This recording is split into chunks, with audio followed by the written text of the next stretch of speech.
తెలంగాణ ప్రజలకు ఎట్టి పరిస్థితుల్లో రేవంత్ రెడ్డి గారి 5 ఏళ్ల పాలనలో ఏం జరగదు. రైతులను తప్పుతో పట్టాలి, హైదరాబాద్ నగరంలో ప్రజలను తప్పుతో పట్టాలి, ఎక్కడ చూసినా సొల్లు కబుర్లు మాట్లాడాలి. మనం చేసిన దరిద్ర పాలనను మర్చిపోయారని మీ నాయనని రమ్మని చెప్పి కేటీఆర్ గారు ఏం చేసిండో చెప్తాడు. ఎందుకు దాచుకుంటుండు, చెట్లలో వండుకుంటుండు ఫామ్ హౌస్లో. మీ ఇద్దరు ఏందో ఏమన్నంటే రేవంత్ రెడ్డి గారి గురించి ప్రజలకు బాగా అర్థం కావాలంటే రేవంత్ రెడ్డి గారి సినిమా ఫ్లాప్ అయిందంట, అర్జున్ రెడ్డి గారి సినిమా హిట్ అయిందంట. ఏందా ఇది? ప్రజల బతుకులు అంటే మీకు సినిమాల మాదిరి కనపడుతున్నాయా? ప్రజలంటే సినిమా, ప్రజలను మీరు ఏ విధంగా చూస్తుర్రు అంటే ప్రజలను మీరు చాలా ఈజీగా తీసుకుంటుర్రు.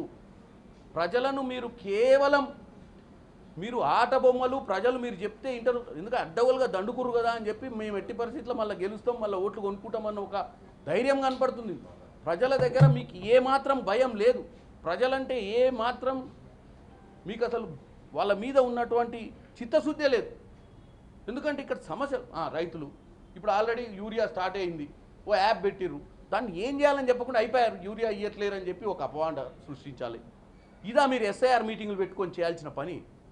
ఎస్ఐఆర్ మీటింగులు పెట్టుకొని బీహార్లో ఏమైంది, వెస్ట్ బెంగాల్లో ఏమైంది, ఓట్లెట్లా సమకూర్చుకోవాలని మీటింగులు పెట్టుకోవాలి తప్ప మీరు ఈ మీటింగులను అక్కడున్న లోకల్ నాయకులతో ఖర్చులు పెట్టించి దీంట్లో మీ ఇద్దరు గొప్పలు చెప్పుకొని అబద్ధాలు చెప్పడానికే మీరు మీటింగులు పెడుతుర్రా, వాస్తవాలు చెప్పకుండా ప్రజలకు ఏం జరుగుతుందో. కాబట్టి నేను ఒకటే చెప్తున్నా తెలంగాణ ప్రజలకు, ఈ బిల్లా రంగా వీళ్ళిద్దరు ఏదో షోలే సినిమాల జై వీర్ అమితాబ్ బచ్చన్ ధర్మేంద్ర అనుకుంటున్నట్టు, వీళ్ళిద్దరిది షోలే కాదు, అవులే సినిమా ఇల్లది.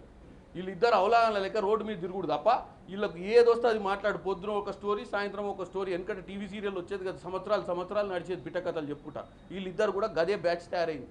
వీళ్ళిద్దరు చెప్పేది రోజు ఏమన్నా అంటే ఇంకా ఏది అందకపోతే ముచ్చట. ఇప్పుడు మెట్రో ఆస్తులట, మెట్రో ఆస్తులను మెట్రో నుంచి గవర్నమెంట్కి వస్తాయి.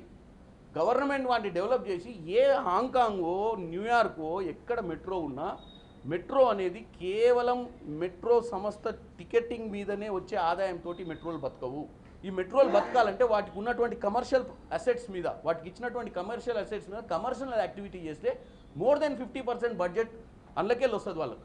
కానీ ఎల్ఎన్టీ ఫెయిల్ అయింది. ఎందుకు ఫెయిల్ అయింది? బీఆర్ఎస్ చేయబట్టే.